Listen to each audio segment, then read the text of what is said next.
Hello, lovers of product. Today we are here with Maria from Insightly. Maria, would you mind giving us a little bit of your background and tell us a little bit about Insightly? Sure, absolutely. So I'm a VP of Product and Design at Insightly. Insightly is a SaaS product with CRM and a project management platform. My background is I've been in product management for over 10 years, but prior to that I was actually in program management in Microsoft. So I like to kind of describe my career as starting out with an MBA and a couple of years in consulting, which really solidified kind of the analytical mindset and the frameworks and all the things that really helped me become a better product manager down the road. Then 5 years at Microsoft program management, and then I was very fortunate to join Intuit and work there for 7 years as both a program manager for a period of time and then a product manager. And Intuit is a fantastic software company. They bring together kind of this great level of consumerization of software, but also the ability to bring a lot of complexity out of the product. So I learned a lot there, but now I've been at Insightly for almost 4 years. And I love what I do. So we're here at Pandemonium today. Sure. Mm-hmm. You just gave a presentation that I heard was widely liked about onboarding. Yeah. So why are you passionate about onboarding? Well, the onboarding it's your welcome experience, right? It's when users, customers, they come to learn about your product, they sign up, and then they enter your product, and that's really your first interaction with them, right? So much about it is important, right? Like if you look at it from kind of business standpoint, you're going to quickly discover that your onboarding really makes or break your trial conversion metrics. It's really helps you with user activation. It helps you with all these metrics. But think about it as onboarding is kind of like it's like your resume. It's like your LinkedIn profile. It's like the samples that they give out at Costco, right? Like when you're in Costco and you're walking around and someone hands you a sample of a food and you try it, they don't say like, oh, like the good stuff is yet to come. They give you the best of the best right there and then. So this is very much your onboarding, right? This is where you present the best of your product in a very succinct way. It's your opportunity to build an emotional connection with a user.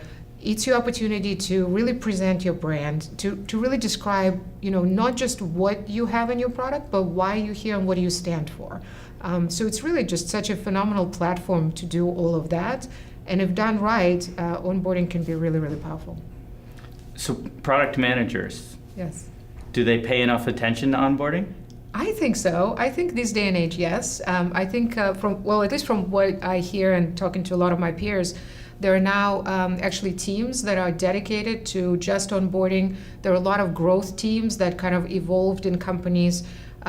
They could have potentially started in marketing, but then kind of migrated into product. I'm fortunate enough to have a dedicated person on my team who's she spends a lot of her time, a lot of her priorities are on onboarding, on welcome UX, on get started activity, and walkthrough guides, all of that. So yeah, I think it's important. I think product teams are really recognizing the power of it.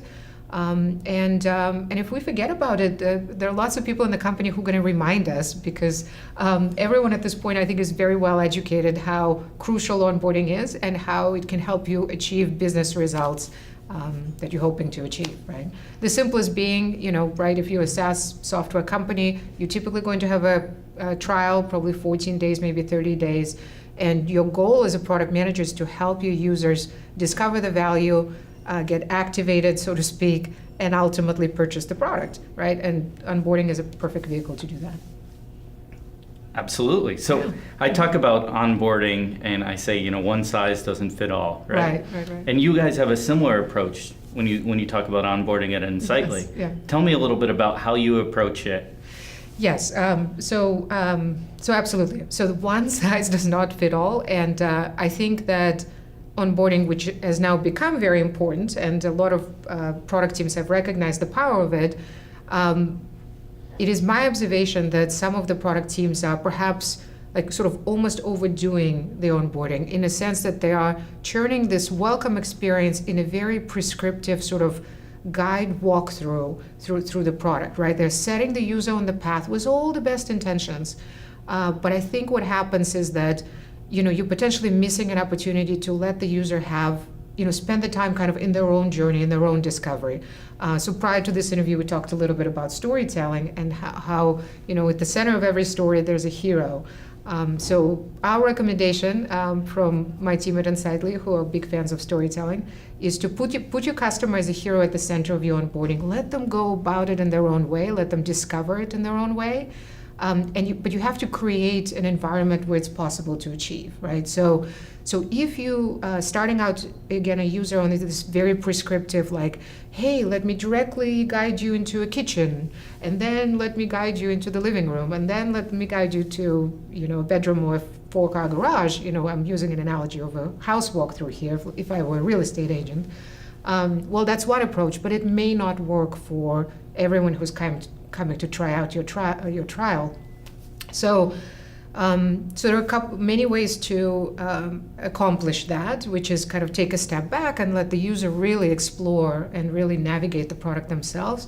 You can present onboarding in an unintrusive way, and you can provide a lot of guidance on demand. Right, so rather than kind of locking someone in a certain path, offer those paths along the way in a very suggesting way, rather than forcing someone to. So it moves from like a digital book where everything's linear to more of a choose your own adventure kind of story. Exactly.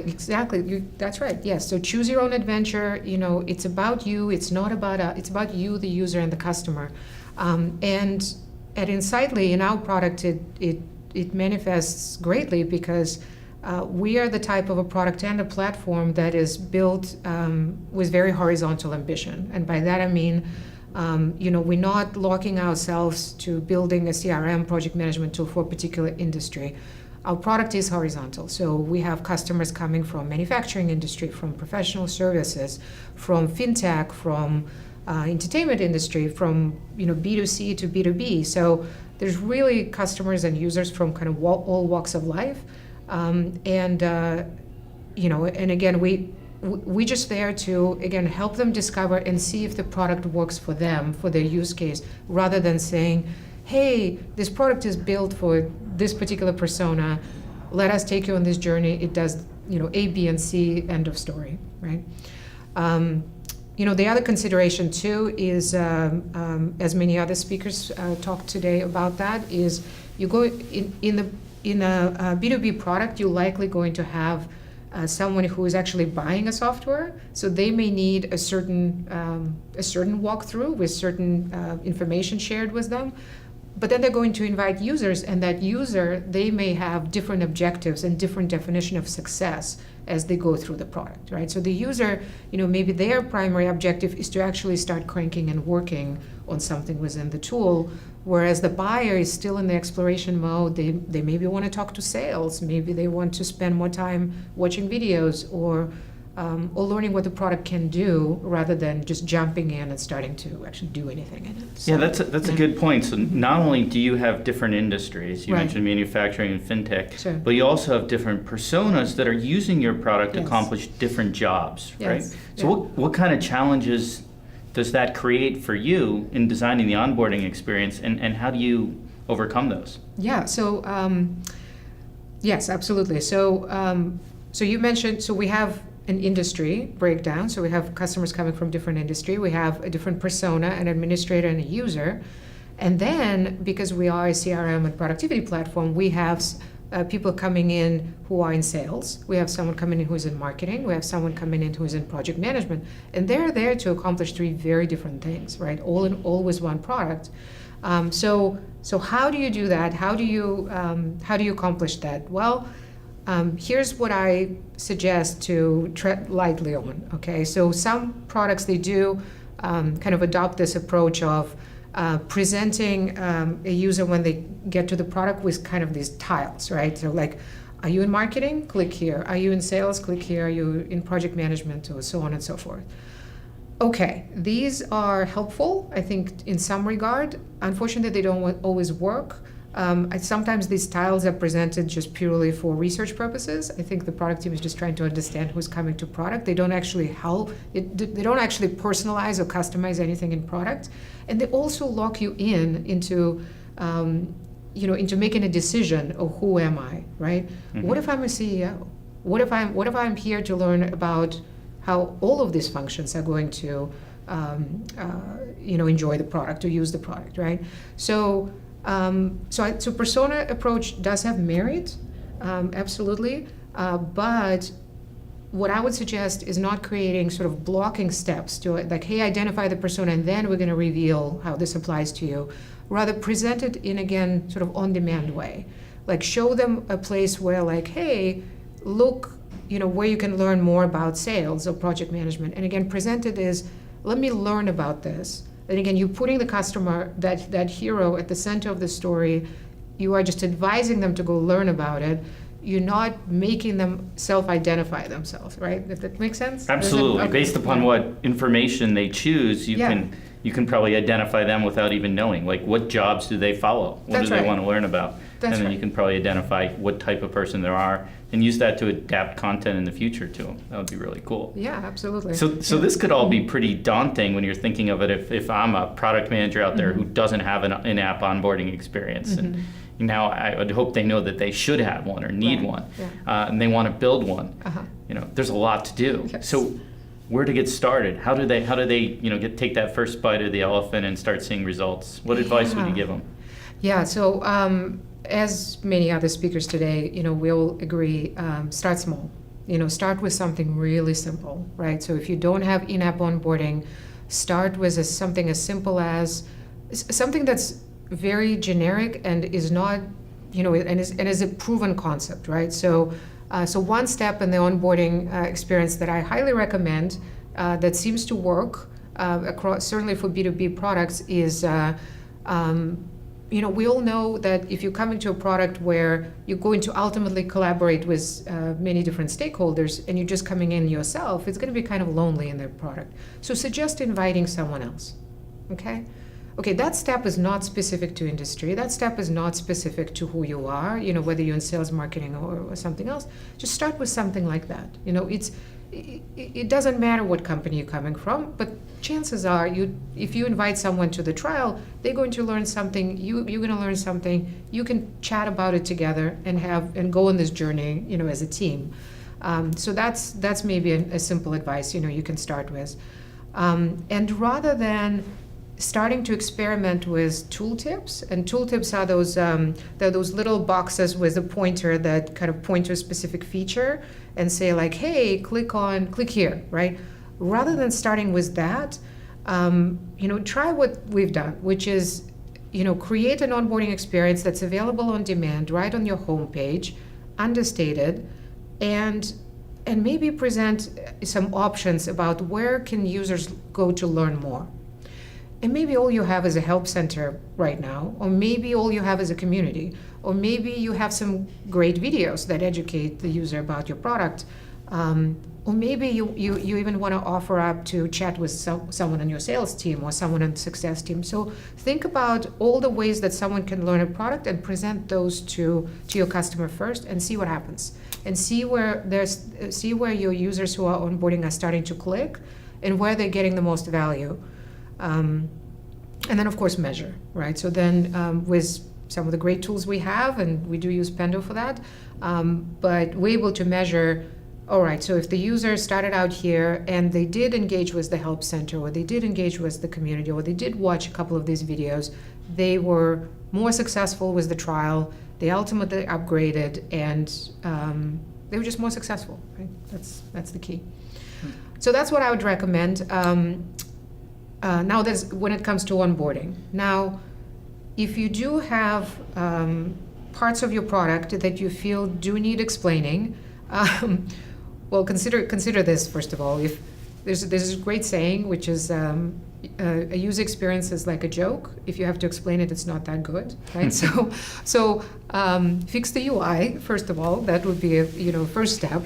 But if there's truly if it doesn't make sense to fix the UI and you really want to walk the user through some maybe hidden features or things you want to reveal, we'll certainly do use tooltips, but in that context. So in the context of that particular feature, contextually relevant, very helpful, and guaranteed users will click. But again, what I don't recommend is, as soon as the user signed up and the first thing they see is step one, go here, right? Just, use any other analogy. Imagine how you would feel if you came into an open house, right? And the real estate agent was just really forcing you to go to the kitchen first, right? No, you want to go explore on your own. I had a friend whose wife didn't even want a kitchen. She tried to get him to take it out of the house. Okay. So I thought would have been interesting for resale value, but Interesting. Yeah. it was an interesting that's, approach. She's like, we don't use the kitchen. We always eat out. Let's just get rid of the kitchen and repurpose the room. Yeah. So another great analogy I always use is gym membership. Mm-hmm. Okay. So with gym membership, you can kind of it's a good analogy because one perhaps gym owner can decide,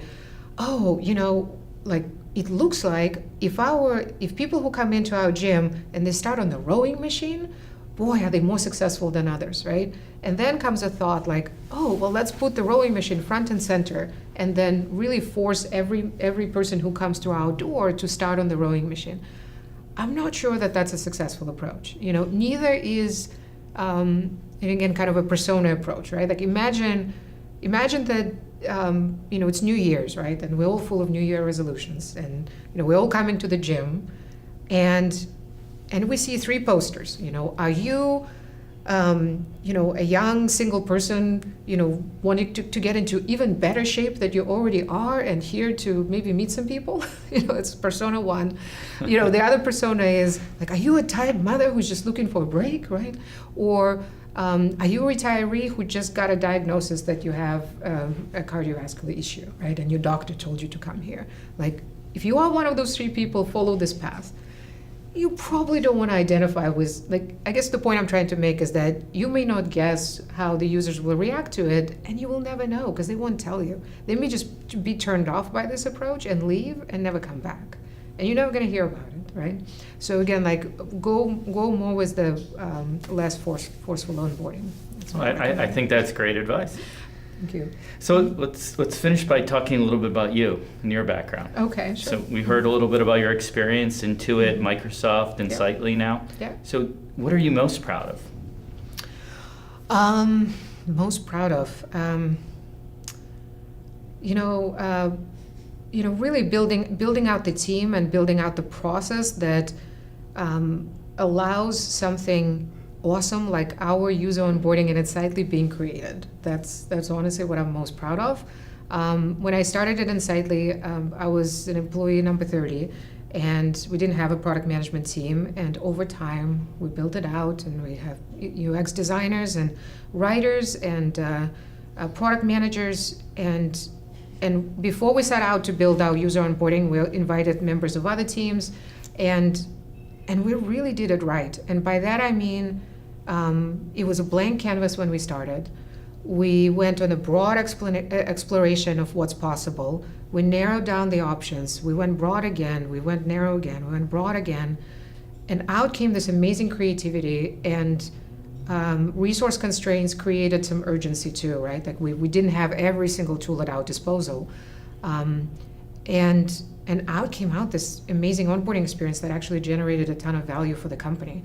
I'm using onboarding here since kind of it's top of mind right now. Absolutely. But the proudest achievement is building out the team that's willing to learn, that's willing to experiment, that's not afraid to use the principles of storytelling and build emotional connection with customers, and bring emotion into a B2B tool, into a productivity B2B tool that could be, frankly, boring, right? So give it some love. Give it some love. Feel that connection. I guess that's what I'm most proud of. Yeah. So what on the other side? What worries you? What keeps you up at night? Worries.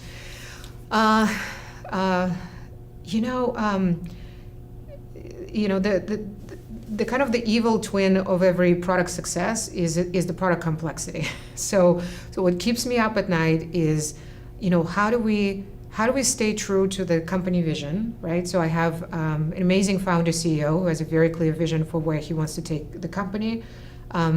We have really, really smart product managers, and we have a phenomenal team of about 30 engineers who build everything that we talk about here, right? But as the product grows and evolves and we get more and more customers, right, we kind of become the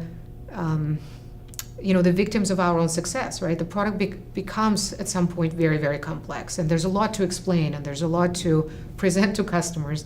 And this perfect ideal customer profile on which you focused 3 years ago is starting to change and shift and becomes broader and bigger.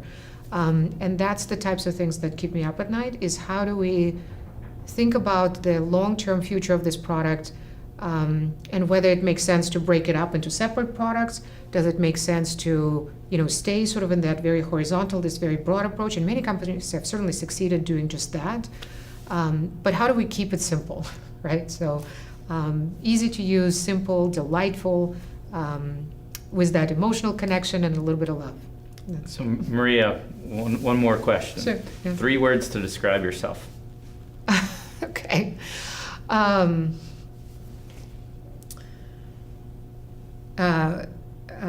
Well, I like to describe good PMs as be bold, be brief, and be gone. But that kind of summarizes the 3 words that I aspire to be, which is, be creative, be bold, right?